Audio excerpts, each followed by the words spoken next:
Buenas tardes. Mi nombre es Paul Quiñones, ¿cachai? Y en este trabajo de taller de liderazgo hemos venido a entrevistarlo a usted, el señor Oscar Quiñones Palza. Mis compañeros también hemos preparado unas preguntas y nos gustaría que usted nos responda y con esta forma conseguir y terminar el trabajo. Muchas gracias. Yo le haré preguntas. Ya, soy Cristian Pinto. La primera pregunta dice: ¿cuál considera que usted es una de las fortalezas necesarias para ejercer el derecho internacional? Conocimiento, que es conocimiento de los temas que te toca investigar y te toca, sobre los cuales vas a opinar o vas a actuar. Estudiar tanto el caso como estudiar la doctrina y la legislación que pueda ser aplicable, dependiendo de lo que corresponda. Disculpe, en cuanto a fortaleza, está correcto su respuesta, pero también nos gustaría que nos diga usted personalmente, siendo responsable, puntual, ese tipo de aspectos. Cualidades. Ya, a ver. En ese tema. En ese tema, básicamente tienes que tener la curiosidad y la curiosidad para investigar. Si no investigas profundamente el caso, no vas a poder entenderlo y luego tratar de encontrar una solución. Tienes que tener tenacidad, tienes que tener constancia, porque muchas veces lo que tú vas a querer encontrar va a ser algo que no está a simple vista, sino que te va a exigir que tú seas muy constante, muy ávido de encontrarlo y con la paciencia suficiente para interpretar el problema y tratar de encontrar la respuesta. La segunda pregunta sería: ¿usted cree necesario aprovechar cualquier oportunidad que ofrece el derecho sin determinar la causa que ocasiona tal oportunidad que se le ofrece? ¿O cree que es necesario un análisis profundo antes de aceptar o aprovechar tales oportunidades? Entiendo que la pregunta está referida a si uno debe hacerse la vista gorda y debe pensar que el fin justifica los medios. ¿A eso está referida la pregunta? No, me refería a que, bueno, sí, va por la moral. Por eso. Va por la moral de la persona, pero además de eso, lo que quería referirme es si es necesario mirar la oportunidad, no la acción o el hecho. Me quiero explicar es que alguien te ofrece una oportunidad de pertenecer a la Cámara de Comercio, es un ejemplo, y tú no sabes si han hecho algo inmoral o moral en el acto, simplemente tú aceptas o no aceptas. A ver, cada hecho que se te presenta en la vida laboral y profesional, tú tienes que analizarlo. O sea, cada oportunidad que se te presenta, bien sea laboral, bien sea de escoger un caso, bien sea de dar una opinión para que alguien, a partir de tu opinión, pueda realizar alguna toma de decisiones, tú debes tratar de conseguir la mayor información posible que esté a disposición. Aquella que no es evidente, y los ejemplos ahora están abundando con el caso de las empresas brasileñas, les puedo asegurar que hace 4 o 5 años no era conocido. Hace 4 o 5 años no iba a haber ningún estudio de abogados que dudara en brindarle los servicios, porque no era conocido. Entonces tú tienes que darte la oportunidad de investigar lo más que puedas dentro de lo que está a tu alcance y lo que son fuentes abiertas. Y por fuentes abiertas me refiero tanto a la prensa como a jurisprudencia, a doctrina, si hubiese doctrina sobre algún tema específico del cual se están preguntando. Y si usted no tuviera información sobre un acto, ¿usted lo aceptaría con los ojos cerrados? No. En definitiva, yo no creo que una persona deba aceptar ver cosas, estudiar cosas o recibir una consulta si es que tú no sabes cuáles son las circunstancias que rodean al hecho. Porque muchas veces tu opinión la van a utilizar para luego mañana más tarde darle sostén a algo que no necesariamente es derecho. Claro. Pero tú le puedes haber dado con la mejor buena fe del mundo. Según su experiencia profesional, ¿cuál considera que es la amenaza que puede recibir un abogado? La mayor amenaza al ejercicio de la profesión o en sí a la persona. No, el ejercicio de profesión de abogado. No, al revés. Es en base a alguna cualidad tuya negativa que quizá te llegue a tropezar como abogado? No, si la persona no tiene escrúpulos, si la persona no tiene una moral fuerte, pues eso para mí es el mayor problema para ese abogado. Si es una persona que lo único que le interesa es, oye, quiero ganar plata y no me interesa, voy a aceptar casos de lo que sea, o voy a absolver consultas de temas que yo no tengo ni la más remota idea, pero me van a pagar X y voy a aceptar, eso para mí es un grave problema. Todos debemos reconocer nuestros límites, a su vez todos tenemos que tener nuestros principios morales muy sólidos para poder determinar y guiar nuestras acciones. Para mí esa es la mayor amenaza. Ahora, también en cuanto a la amenaza se refiere a que si usted personalmente durante su carrera laboral ha tenido algún problema, alguna amenaza que se le haya presentado durante el camino para seguir trabajando o no. En algunas circunstancias laboralmente, dependiendo de los centros de labores, sí han existido amenazas en el sentido de corrupción cuando trabajé para el Estado o del tipo intereses particulares creados por algún sector dentro de una entidad privada. Pero en su oportunidad yo tomé las decisiones del caso, o sea, alejarme del Estado en un determinado momento o renunciar a una determinada empresa cuando la cosa no correspondía y no se apegaba a la ley. Porque, insisto, o sea, cada uno debe tener sus principios y cada uno debe tener clara cómo son las cosas. Si tu moral es sólida, tú no vas a aceptar cosas así te quedes sin trabajo. ¿Y si el problema se refiriese a un vacío legal de alguna norma? En el caso de un vacío legal, por ejemplo, en el caso tributario, la elusión, hasta hace no más de 5 años, la elusión era encontrar justamente el vacío legal para que tu cliente no pagara impuestos, encontrar la manera de evadir el control, sin que esto supusiera un delito.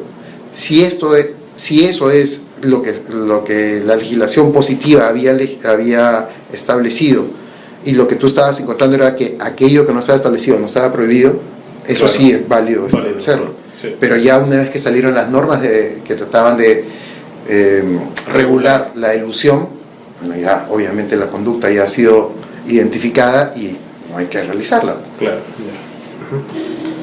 Y la cuarta pregunta dice que, según su opinión, ¿cuál sería la habilidad que afecta a un abogado en su vida profesional? La habilidad personal. Ambición irrestricta. Porque muchas veces las personas que tienen tienen una ambición que no conoce límites, están dispuestas a perjudicar a quien sea con tal de lograr ellos sus objetivos. El fin justifica los medios. Literalmente. ¿Ser? Maquiavelo en la máxima expresión. Exacto. Ahora, la quinta dice una amenaza. ¿Usted qué tipo de circunstancia cree que ha representado una dificultad al momento de estudiar la carrera o de ejercer como un profesional o en la elaboración de un caso? Al momento de estudiar la carrera, las amenazas en aquel entonces eran las huelgas universitarias, las que podían interrumpir por meses o semanas las clases como era antes. Luego, a nivel profesional, se encuentra uno que muchas veces hay gente que está tratando de ganar, así sea lo mínimo posible, ganar en una situación que es cotidiana y común y que no tendría por qué pedir ni ningún tipo de dádiva ni ningún tipo de ventaja económica o ventaja personal, pero te vas a encontrar con esas personas. Hay gente más bien que tiene a nivel profesional la idea de que todo lo que ellos hacen está bien, y que cuando se les hace ver sus errores, lo llaman a aquella persona lo llaman que es demasiado estricto, que es pegado a la letra y que así no es la vida. Muchas veces la gente no reconoce y no quiere reconocer que está cometiendo errores. Hay algunas personas que cuando uno les hace ver sus errores cambian totalmente de actitud, detienen lo que están haciendo, recapacitan y cambian. Hay personas que no, y esas personas que no en algunas oportunidades pueden hasta perjudicar tu carrera profesional. Eso dependerá también de cuál sea tu nivel de coordinación. Si tú dependes de alguien, con esas personas. Si tú no dependes de alguien, eres un abogado independiente, ¿cuál es tu relación con la corte? ¿Cuál es tu relación en el campo del litigio? ¿O cuál es la relación con los clientes si solamente eres un abogado consultor? Y a nivel de un caso específico, las amenazas básicamente están dadas por la retención de información de aquellas personas o entidades que pudieran brindarla y que sin esa información es un poco más difícil llegar a esclarecer o a ver cuál es el camino adecuado a seguir. ¿Usted cómo considera que el poseer un razonamiento jurídico completamente desarrollado le ayudó a su carrera y ahora en su vida profesional? La respuesta a eso es, en realidad nadie dentro de la profesión termina nunca de desarrollar su razonamiento jurídico. Cada día aprendes más, cada día tienes que estar dispuesto a ver los temas bajo diferentes aspectos. Pero lo que uno va desarrollando a lo largo de la vida sí te permite pues enfocar mejor un tema, algo que tal vez tú cuando recién salías de la universidad lo veías esa alternativa de una forma muy literal, muy de texto y con falta de experiencia para poder ver que analizado bajo otras perspectivas pudieras tener más alternativas de solución.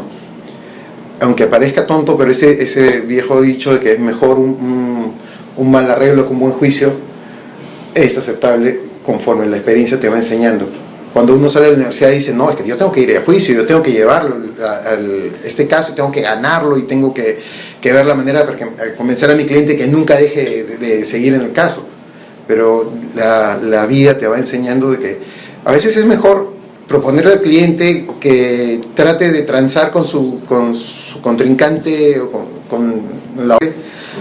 Exacto, conciliar y tratando de buscar el mejor arreglo para ambos, que así tengas la razón. A veces el tiempo que va a llevar que el Poder Judicial te dé la razón hace ya ineficiente toda tu labor.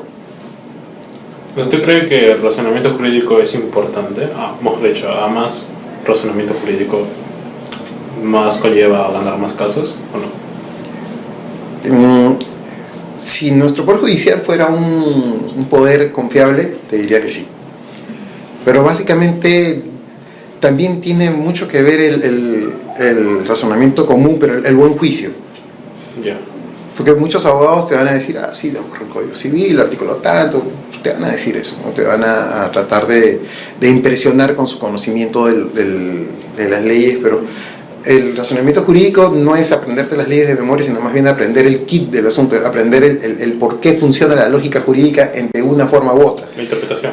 Y eso es lo que te va a llevar a ti a poder formar tu razonamiento, pero insisto, nunca terminas de aprender. Siempre todos los días vas a aprender algo más. Ya. ¿Cómo considera usted que el conocimiento que posee de los sucesos que ocurren tanto en nuestro país como en otros ayuda a elaborar o crear estrategias legales más eficientes? Como le estaba comentando a Caleb al momento que estábamos abajo, yo lo que veo ahora último es temas de comercio exterior.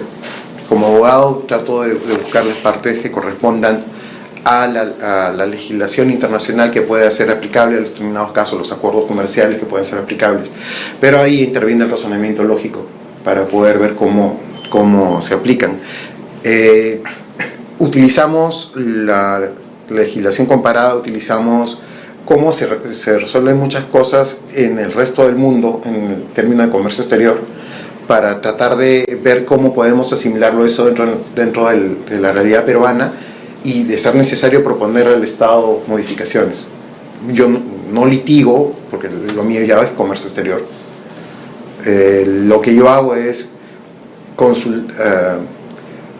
presto consultoría en los temas de comercio exterior y en temas de aduanas. Oriento, pero yo ya no litigo. Entonces, los conocimientos que obtengo yo del exterior me sirven para proponer, por ejemplo, cómo se ve en Colombia, en Irlanda, en México y en Chile, o en Chile no tanto, el tema de las zonas francas, si ustedes tal vez han escuchado. Las zonas francas son zonas que se consideran extraterritorialmente aduaneras, a pesar que se encuentran ubicadas en el territorio nacional, que se encuentran cerca de puertos, aeropuertos o puntos de embarque de trenes, y en los cuales se permite desarrollar actividades productivas que luego permitan que esas mercancías producidas ahí, que han ingresado sus insumos, partes y piezas sin el pago de los derechos, puedan ser exportadas al resto del mundo o ingresar al resto del territorio nacional pagando los impuestos correspondientes. Lo que nosotros vemos para las propuestas peruanas es revisar la legislación extranjera, adoptar la que mejor se pueda acomodar a la realidad peruana y proponerla. Nosotros tenemos en el Perú actualmente 3 zonas especiales de desarrollo antes éticos y una zona franca, que es Sofratagna.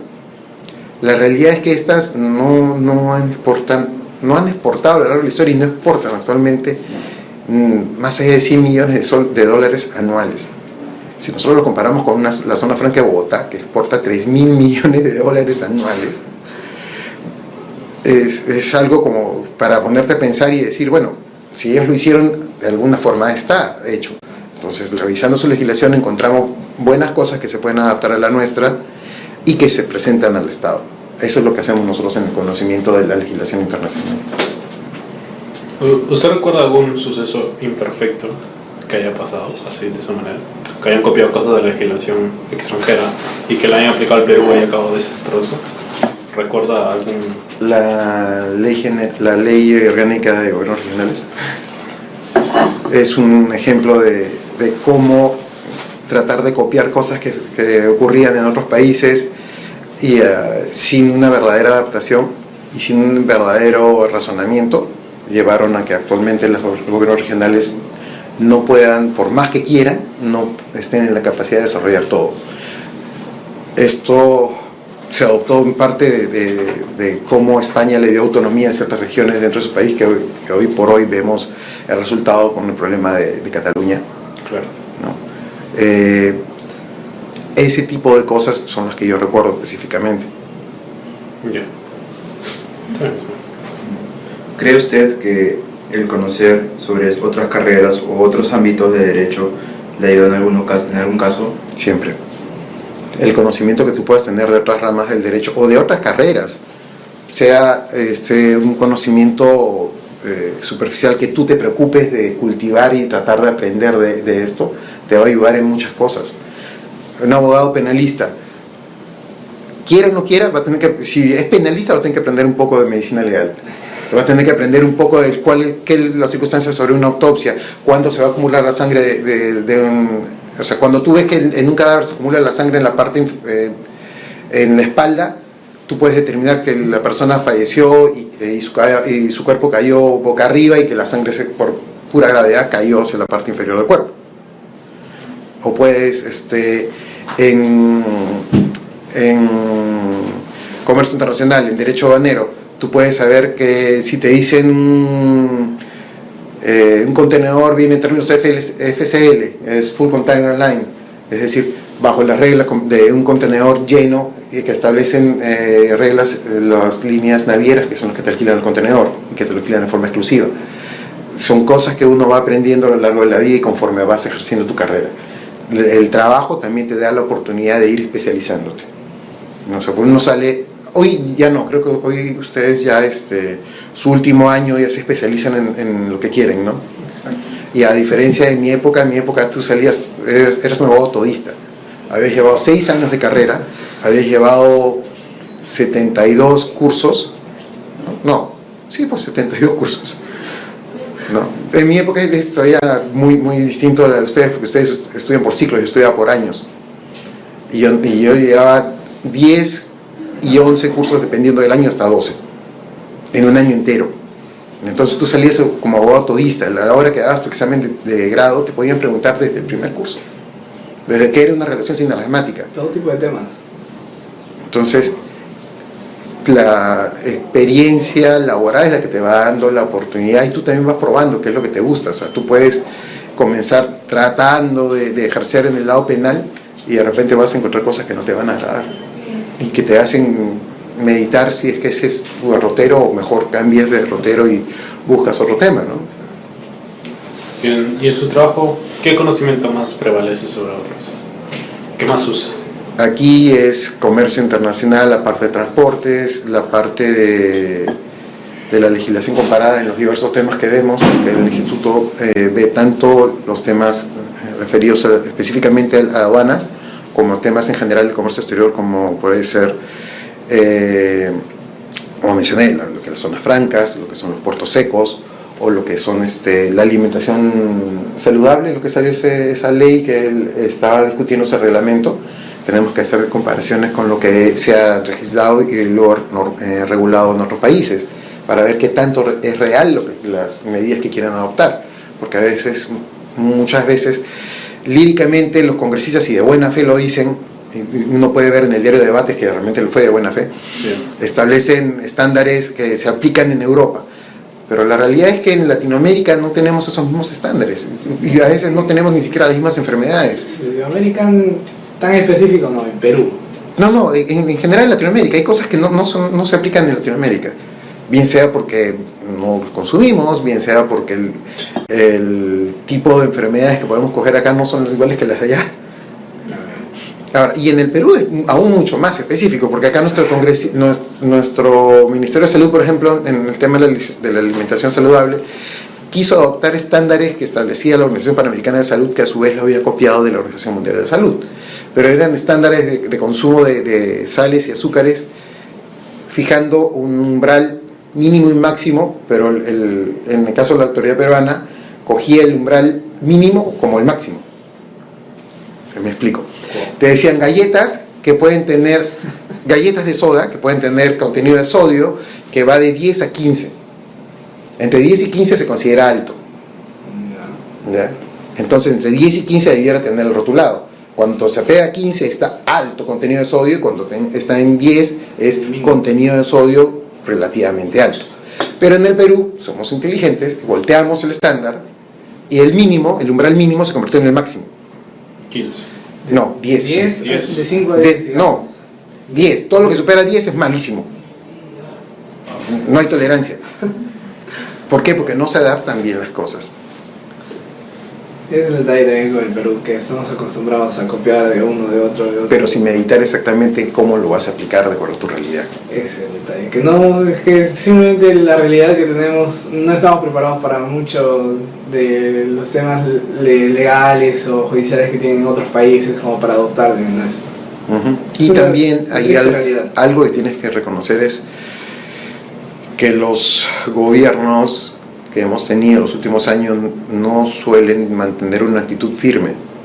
O sea, si a través de la prensa grupos de poder tratan de influenciar a la opinión pública, los gobiernos simplemente dan un paso atrás. No, ojalá fuera un paso atrás. O sea, hacen una reglamentación, escuchan la presión y se retiran, cuando muchas veces lo que habían hecho era lo perfecto. Pero si hay intereses creados y la prensa se presta para estos intereses creados, hacen que el Estado corrija lo que había hecho bien y que continúe la situación limbo o caos. Como en el caso de la minería. La ley Pulpín es algo que estuvo mal diseñado, creo, en mi opinión. Mal diseñado. La intención era buena, mal diseñado. ¿Y usted cómo considera la ley aprobada de que las personas mayores o adultas pueden tener relaciones sexuales con niñas de 14 años? Creo que va de 16 a 18 meses. No, 14. De 14. Peor aún. Ya, no, ahí sí yo soy más a la antigua. Ahí sí, para mí fue un error eliminar el delito de seducción, que es el tener relaciones sexuales con una menor de edad entre 14 y 16 años. Eso ya era un delito. O sea, el relajar cosas de ese tipo es un grave error. Ahí se ve cómo se está degradando la sociedad y cómo el Estado acepta eso. Por mala suerte. Pero también se ve una cosa más, que cómo grupos de poder influencian a los que emiten las normas y a los que tienen que aplicar las normas, de manera tal que se relajan en su forma de aplicarlo. También, sí. El Tribunal Constitucional también debería ver la efectividad de las normas, ¿verdad? Lamentablemente el Tribunal Constitucional se ha vuelto un ente político. Es lo que se dice. Bueno, mi opinión también es esa, es que es un ente político y ha dejado de cumplir su labor, que es ser el guardián de la constitucionalidad de las leyes que se van emitiendo. Bueno, ¿sabe usted qué entidad elige a los presidentes, a los jueces del Tribunal Constitucional, verdad?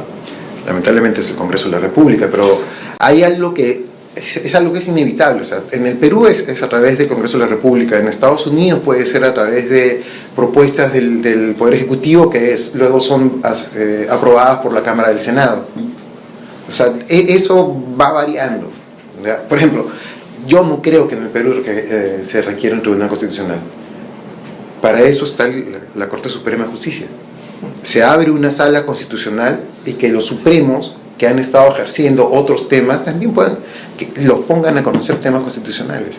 Yo no creo que debamos tener una jurisdicción, un suprapoder jurídico sobre el resto. Existe la Corte Suprema, que es lo máximo en instancia judicial. Ya. Sí, está bien, sí. En lo que respecta al razonamiento jurídico, a la investigación jurídica, usted es constante con la investigación de las causas de los problemas que ocurren en su área de trabajo para poder brindar un análisis más efectivo que solucione más rápido los problemas futuros de forma eficaz. Sí. Si tú no investigas todos los hechos y toda la legislación que pueda aplicarse al hecho y toda la doctrina, o no toda, pero la doctrina que te pueda iluminar y que tú puedas hallar, y tienes que buscar no solamente fuentes de datos abiertas, sino la doctrina a través de los libros, los tesis y trabajos que se cuelgan en la internet, te ayudan bastante también en poder investigar, para poder formarte un criterio y a partir de eso tratar de ver la situación y ver cómo este criterio puede aplicarse a esa situación. ¿Doctrina de origen nacional o internacional? En comercio exterior utilizas todo lo que puedas reunir, pero más utilizas internacional. ¿Por qué? O sea, ¿cuál es la diferencia? Porque se quiera o no se quiera, por ejemplo, los problemas que se puedan tener a nivel de transporte con las navieras se someten utilizan jurisprudencia internacional y utilizan convenios internacionales para resolver los problemas que puedan tener con el embarcador o con el propietario de la mercancía. La legislación nacional queda de lado por el mismo hecho que en algunos casos nosotros estamos sometidos, por ejemplo, a las reglas de la Haya, de un convenio de 1925, a pesar de que la responsabilidad del transportista, de acuerdo a ese convenio, termina en el momento que la carga es levantada sobre el buque, está en el gancho, traspasa la borda en el aire y ahí termina la responsabilidad del transportista, de acuerdo a ese convenio. La realidad no es esa. La realidad es que el transportista contrata al encargado de recibir la carga, contrata al terminal de almacenamiento, porque el terminal de almacenamiento es su punto de entrega. Su responsabilidad se extiende hasta allá. Sin embargo, nuestro convenio dice que hasta acá. O sea, son cosas que tienes que aceptar porque, bueno, a alguien en su momento se le ocurrió aceptar ese tipo de convenios, y que por más que el sector privado hemos pedido que cambiemos de convenio, que denunciamos aquel convenio y más bien adoptemos sin firmar la convención de la Haya o el convenio de la Haya en temas de transporte marítimo, sin tener que firmar el convenio, solamente adoptándolo a la legislación como lo hizo Colombia, hasta ahora no lo logramos porque en el Ministerio de Transportes y en el Congreso de la República entienden eso. Y hay intereses, obviamente siempre va a haber intereses creados, los transportistas internacionales. En lo que respecta al razonamiento jurídico, ¿cómo es el proceso que emplea para poder fabricar, organizar y ordenar sus ideas para poder llegar a una solución en caso ocurran problemas muy frecuentes en el derecho aduanero, como es el tráfico de productos ilegales que se hagan la entrada o salida de estos al territorio nacional y con las personas que intervienen en esos actos ilícitos? Ya te voy a responder en dos etapas. La primera etapa, cualquier problema para mí es tratar de ponerlo, como quien dice, en un esquema, en un papel o en una pizarra, o hablarlo en voz alta, tratar de analizar sus partes y ver cuáles son las aristas que hay que ver para poder atacar el problema. Insisto, o utilizas todo lo que puedas, los recursos que tengas a la mano. En cuanto a lo segundo, yo sí tengo todavía, me queda el corazón de aduanero, y con respecto al contrabando, es algo que se va a dar a lo largo del tiempo mientras no exista mejor forma de que el Estado llegue a las zonas de frontera. O sea, si el Estado no llega en mejor forma de la que ahora lo hace, el contrabando va a seguir llegando. No solamente cerrar la frontera, es también lograr que las ciudades de frontera se desarrollen por producción propia, o sea, no solo por comercio interno o comercio internacional, sino también por producción propia, para que esta actividad ilícita, que es el contrabando, sea ya poco atractiva. A su vez, las autoridades, si bien es cierto, es más difícil tratar de detener, por ejemplo, la mal llamada culebra que entra por Puno, que es un convoy de entre 12 y 25 camiones que van con mercancías de contrabando que ingresan desde Bolivia, pero que a su vez ingresaron de Chile, le dan la vuelta, pero que van con personal armado. Es muy difícil enfrentarlo con oficiales de aduana que tienen, en algunos casos, un revólver o una pistola automática con 9 tiros, no tienen más, que no entrenan más que una vez al año, o ya ni eso, o con policías que tienen que comprar su propia munición y sus propios uniformes. Es mejor atacar los puntos de venta. Si tú ya no tienes quien venda ese producto, ya no tienes cómo mover el dinero. Exacto. Por un lado, pero por otro lado, como insisto, tienes que desarrollar las ciudades de frontera. Tú no puedes tenerlas abandonadas. Si se siguen abandonando, no vamos a lograr nada. Y el criterio jurídico para poder atacar este problema, pues obviamente es identificar las causas que puedan ser económicas, que puedan ser sociales, tratar de ir actuando sobre ellas, y la parte legislativa, que no es tan grave, porque la legislación, créame, en Perú es el país latinoamericano que más leyes tiene. Tenemos leyes para hacer cumplir leyes. Es lo ridículo de nuestro país. O sea, legislación hay, solamente es cuestión de que haya voluntad política para aplicarlas. En lo que respecta a la perspectiva global y local, ¿usted cree que la globalización es un factor al que se debe enfrentarse cada día? Ya que una causa muy importante e influyente es tener un conocimiento de la problemática actual en un mundo globalizado. A ver, en el lado de comercio exterior donde yo me desempeño, la globalización ya no es un fenómeno, sino ya es el común, es la realidad. Es un hecho. Por eso, ya ni siquiera es algo que debas preguntar, porque es algo así como que hay aire, tú respiras aire, es así. Lo que debemos ver la forma es cómo nosotros como países, como un país latinoamericano que tiene ciertas ventajas comparativas más no competitivas, debemos preocuparnos más bien por desarrollar esas ventajas competitivas para poder insertarnos en las cadenas globales de valor. La globalización lo que nos permite es el teléfono que tienes en la mano o la ropa que vistes, probablemente esté hecha no en un país, sino en más de un país. No puedes saber puede tener un procesador hecho en Costa Rica, donde está Intel, puede tener una tarjeta madre que está hecha en el sudeste asiático, puede tener una armazón hecha en México o en Canadá. Entonces, ¿y qué nos interesa a nosotros? Bueno, nosotros tenemos tierras raras. Las tierras raras se hacen para hacer la pantalla. Entonces nosotros tenemos que ver la manera como no vender la tierra, sino procesarla y vender al menos el producto semi elaborado. O sea, nosotros debemos de aprovechar la globalización en la cual ya no te exigen que tú hagas todo el teléfono. Tú solamente puedes hacer la pantalla.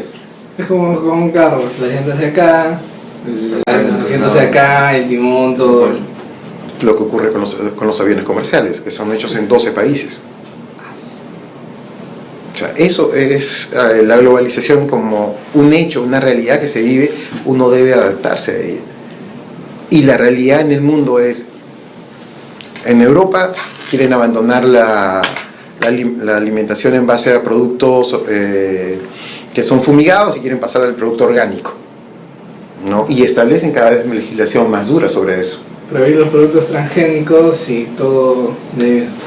Pero por ejemplo en el caso de los productos transgénicos, en los productos genéticamente modificados, la esencia del producto del GMO era, oye, tenemos problemas de plagas y de enfermedades a nivel fitosanitario que atacan a estas plantas. Entonces debemos encontrar la manera tal que los bichos que atacan estas plantas no lo puedan hacer, bien sea porque les sea amargo o bien sea porque se mueran. Exacto. Entonces tienes dos formas de atacarlo: utilizas pesticidas o utilizas más bien otro tipo de componentes químicos que permitan, manipulando las células del vegetal que estés trabajando, para que genere un mal sabor al O bicho y para que genere una se inmunidad, huye, por decirlo o se así. genere una inmunidad o que ataque directamente al bicho, pero no al ser humano. Hay diversas formas de ver ese tema. Ustedes te dicen que es para evitar prácticamente como lo que hizo Fujimori. ¿En qué sentido? Supuestamente Fujimori para acabar con el narcotráfico y todo esto por la zona de la Merced, no sé si conocen, ya, con unas avionetas roció unos pesticidas.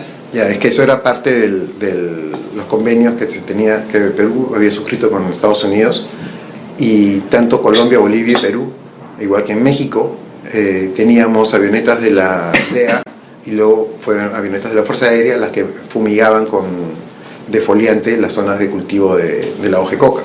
Y hasta ahora no se recuperan esas zonas agrícolas. Lo cual probó ser un error. Pero en lo que es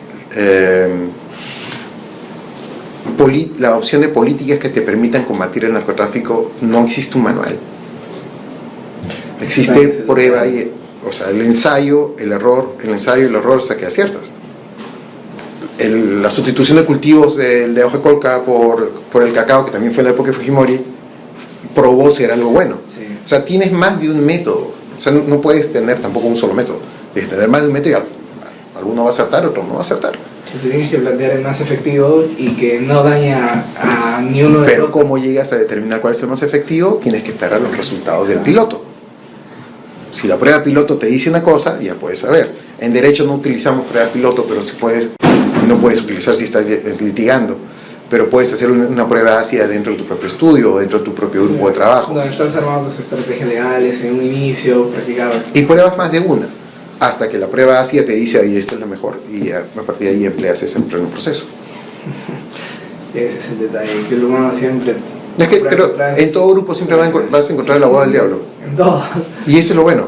En todo grupo tiene que haber un abogado del diablo, que es el cínico, el que cree que el que te debe decir no a lo que tú dices y tú tienes que sustentarle el por qué lo El tuyo es escéptico, bueno. el que siempre va a estar ahí, no, contradiciéndote. Pero que te tienen que contradecir Exacto. con argumentos, Sí, exacto. para que tú a su vez tengas que rebatir sus argumentos. Esa es tu prueba ácida. Ok, continúa. Usted como abogado internacional, ¿qué le gustaría lograr en beneficio de su propio país? Que en los aportes que nosotros hacemos, o en general que uno puede hacer, sean tomados en cuenta a la hora que el Perú va a emitir normas o va a adherirse a algún tipo de convenio o tratado internacional, porque muchas veces nos adherimos a cosas porque los demás lo hicieron y después estamos en el problema de por qué lo hicimos. O sea, o nos adherimos con ciertas restricciones y después vienen interpretaciones sui generis y que hacen ver que nuestras objeciones desaparecieron. En general, se sabe que un abogado tiene la obligación de siempre defender los intereses y derechos de las personas, para así buscar el bien común. En su caso, aparte de esos aspectos característicos de cualquier abogado, ¿cuál sería su visión personal? Es decir, ¿qué meta se propone usted lograr como abogado?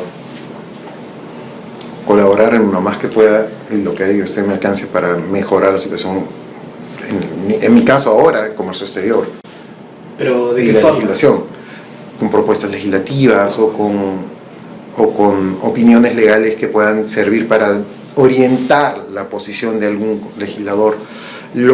Una de las ventajas que te dan los gremios es que tú puedes llegar a emitir opiniones al Congreso a través del gremio, opiniones que debidamente sustentadas técnicamente puedan servirle de sustento a los congresistas para proponer o para sustentar una ley o para cambiar lo que ellos habían propuesto. ¿Usted diría que la Cámara de Comercio tiene relevancia política? Todos los gremios en este país tienen cierta relevancia política, algunos más que otros y dependiendo del tiempo y de las circunstancias. ¿Y la importancia también? Sí, porque a través de los gremios es una forma que son en realidad una forma de organización de la sociedad. Se puede hacer, escuchar las voces, filtrarlas y llevar la alternativa más lógica a que sea escuchada. No siempre se va a dar, pero es lo que se debe tender a lograr. ¿Y si el gremio se buscase tener una ventaja personal? Eso se va a notar. Se va a notar. No, se va a notar. Y de hecho, a lo largo de los años, los gremios, cuando han defendido casos muy particulares, ha sido bien los medios de comunicación, han sido los otros gremios tal vez los que han lanzado la voz de alarma. Muchas veces también los grupos de poder lo que utilizan es a los medios de comunicación para modificar o hacer que algo que estuvo bien. Lo último que se está viendo es, ustedes pueden ver cómo AETAI, que es un gremio que agrupa a las empresas de transporte aéreo internacional, que agrupa a las empresas extranjeras básicamente, ha presentado se ha sumado al grupo o coro de personas que están protestando contra esa ley que se aprobó en el Congreso para permitir el ingreso de naves, partes y piezas, que se ha aprobado por un término de 5 años y que luego durante esos 5 años vayan depreciándose 20% al año, cosa que el 5.º año se pueda nacionalizar. Y lo más saltante aquí es que los que se opusieron en el Congreso a esta norma se opusieron tuvieron una conducta en 2 tiempos. Una primera conducta cuando se aprobó el primer dictamen en el mes de diciembre, que fue a favor del dictamen, y una segunda conducta a la hora que se aprobó la norma. Primero estaban a favor, luego estaban en contra. Estaban en contra diciendo que esto era la ley que favorecía a la TAM. Y esto, AETAI ha salido a decir, no favorece la TAM. Y es cierto, no lo favorece. ¿Por qué? Son 2 cosas. Uno, las compañías de transporte aéreo internacional, sus naves no están en el Perú. Aterrizan en el Perú y luego salen. Aún las naves que se utilizan en el transporte nacional, esas naves son utilizadas para transporte regional. Llegan al Cusco, Arequipa, Lima, Tumbes, lo que tú quieras, y después salen a Ecuador, salen a Chile, salen a cualquier otro país. Y eso es dentro del plazo que tienen para estar en el Perú, es una internación temporal. Mientras que aquellas compañías pequeñas que, por ejemplo, prestan servicio de aerotaxi o los de helicópteros, que solamente operan en el Perú, ellos son los únicos que están obligados a estar pagando impuestos por una mercancía que se va depreciando y que luego al término de los 5 años están muertos. O sea, en realidad sí beneficia a las pequeñas, no es como dicen las cosas en el periódico. Sin embargo, AETAI, como es su derecho hacerlo, se ha sumado al coro de los que protestan contra la aprobación de esta norma y están haciendo ver los errores de esta norma ahora. O sea, los gremios sí tienen una forma de incidir en la política nacional y en la aprobación de leyes, de una u otra forma. Tienen sus motivos y son fundamentados en lo que ellos dicen, pero por ejemplo, ¿dónde tiene zonas negras? ¿Qué decir? ¿Dónde tiene zonas donde la mercancía de procedencia extranjera que no ha sido nacionalizada y que no ha pagado derechos puede permanecer? En los aeropuertos internacionales. ¿Dónde tenemos aeropuertos internacionales en el Perú? Jorge Chávez, Arequipa, Iquitos, Cusco, nada más. ¿Dónde operan las avionetas, los clubes o los clubes para aprender a volar? Ese sí. ¿Dónde operan? No operan en estos aeropuertos. Operan en el LIF, en ese aeropuerto que está hacia el sur, ese pequeño aeródromo, sí. O en aeródromos hacia Ica, o si no en la selva, en San Martín. San Ramón, sí. Ya, esos, por ejemplo, no tienen zona negra. ¿Qué es la zona negra? Que es donde tú metes tus partes y piezas, las internas allí, y solamente cuando son requeridas para que cambies la llanta o un repuesto, los nacionalizas y los metes al resto del territorio nacional. Ellos no tienen estas zonas negras, solamente las grandes. Entonces la norma, si se leyera bien, se vería cuál ha sido la intención. Pero en fin, es la posición de cada quien, insisto. AETAI está en toda la libertad de presentar su posición como gremio y tratar de... Todos los gremios siempre van a querer conseguir personal, o sea, ganancias personales, todos. Lamentablemente es así. Siempre. En todo el mundo, ¿ah? Nadie lo va a hacer por desinterés. En todo el mundo. No hay forma alguna que no sea en todo el mundo. Exacto. ¿Usted diría que al dar tanta injerencia en el sistema político, en la Cámara de Comercio, atenta contra los intereses del Estado? No, es que una cosa es injerencia política, y injerencia política como tal no tiene. Lo que tiene es alcance de poder presentar propuestas, más no una injerencia en la que diga yo voy a poner a tal ministro.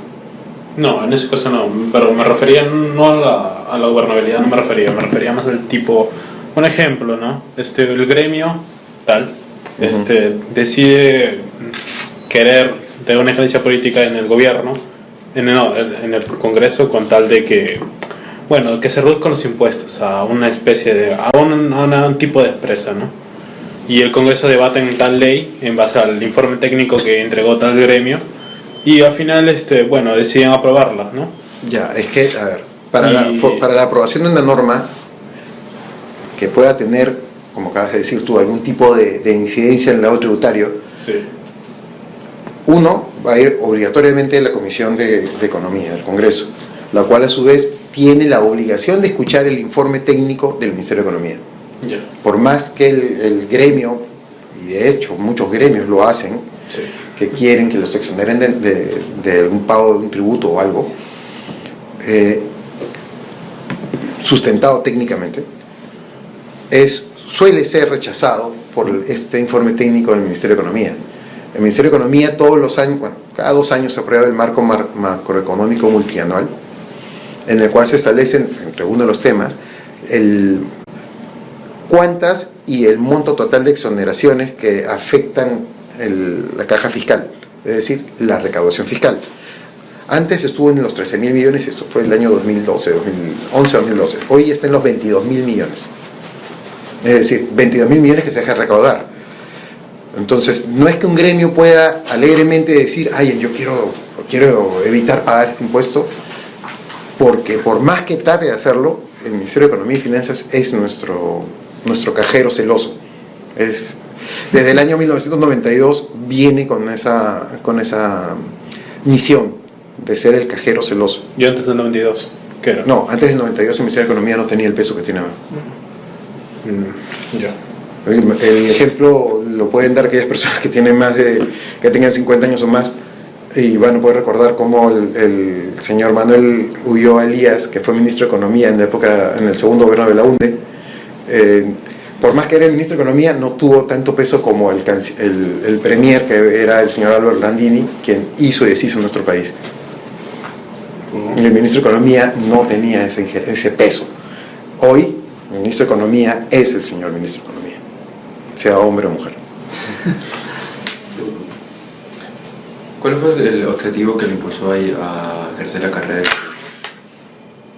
¿Por qué usted ¿Alguna eligió experiencia? Porque la típica, cada uno de nosotros podemos tener una forma distinta de recibir el llamado, entre comillas, pero te puede gustar fundamentar tus argumentos desde pequeño o desde una determinada etapa de tu vida en que tú has querido que las cosas sean justas, o de repente también en forma egoísta, tú has querido que las cosas sean como tú quieres. Y tú argumentas, y eso es algo que como que te puede orientar un poco a la carrera, un poco. Lo que tú dices, no al 100%. O sea, lo que tú dices, lo que tú argumentas, lo que tú propones, que sea aceptado. Esa es la parte egoísta. Sí. Y en principio de su carrera, ¿cuál fue su objetivo? Cuando recién salí de la carrera, yo salí de la universidad, soy egresado de la Universidad de San Martín, con especialización entre comillas, en Derecho Penal.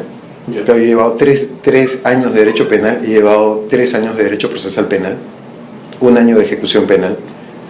Entonces, en teoría, mi inclinación era hacia el Derecho Penal. Pero el ejercicio me enseñó que no me gustaba. Lo que tú ves en Derecho Penal y lo que tienes que aceptar no es algo que para mí me hacía sentir cómodo. O sea, es cosas que tú ves que son injusticias y que te sientes impotente, porque no depende por más que tú hayas estudiado y tú sepas bien que estás aplicando bien el Código Penal, el Código Procesal, estás pidiendo lo que es justo. A veces te topas con el mal día de un juez o de un fiscal, y ese mal día va a hacer que tu cliente, si es alguien humilde y que está injustamente encarcelado, la pase feas. Y lo más triste, y que gana, y tú ves después que los que ganan los casos son gente que más bien se pone a conversar con el fiscal o con el juez por fuera, y logran otros tipos de acercamiento.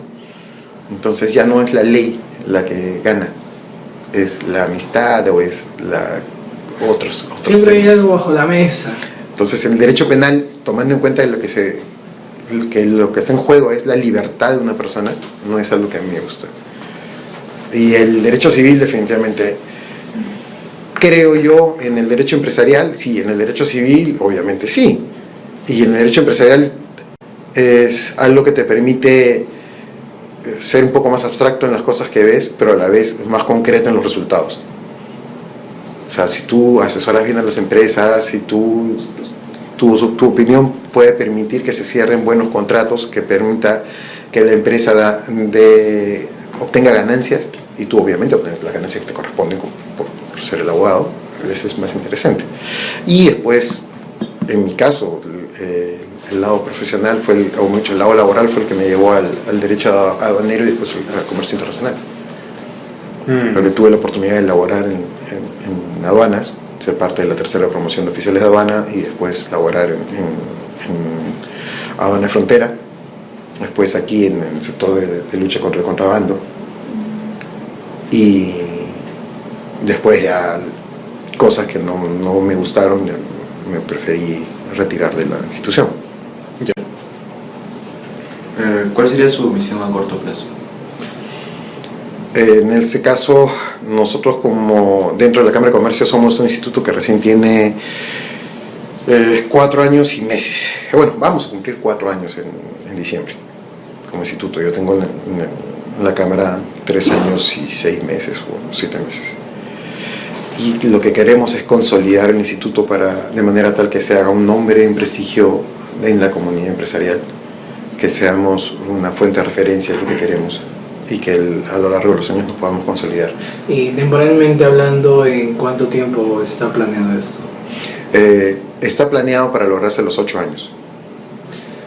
Ya, Actualmente vamos a la mitad. A ese punto es el que quería llegar. ¿En cuánto temporalidad? Y en la pregunta, corto plazo se refiere de 1 a 2 o a 1 o 2 años. Depende cómo lo veas, hasta 5 años dependiendo del... Claro, depende de la magnitud.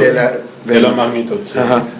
Si es una institución, más años va a haber el corto plazo. Y personalmente, ¿algún objetivo propio? Bueno, a nivel de carreras, empezar a enseñar, aunque es difícil para mí porque no es tan fácil dirigirme o sea, volcar lo que pueda haber aprendido a lo largo de los años es un poco difícil.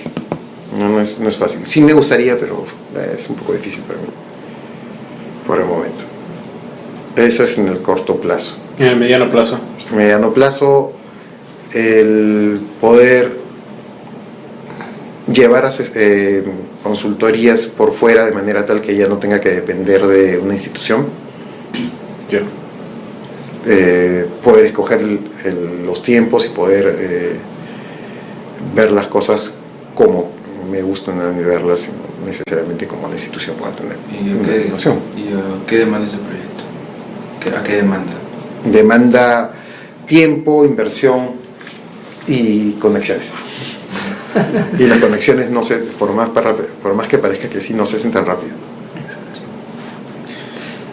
Y a largo plazo, o sea, de acá a 15 años. De acá a 15 años, yo calculo que aquí a 14 ya estoy jubilado, así que entonces, haber logrado lo suficiente como para jubilarme tranquilo. De aquí a 10 años, 9 años. Como te digo, está más pensado en el mediano plazo.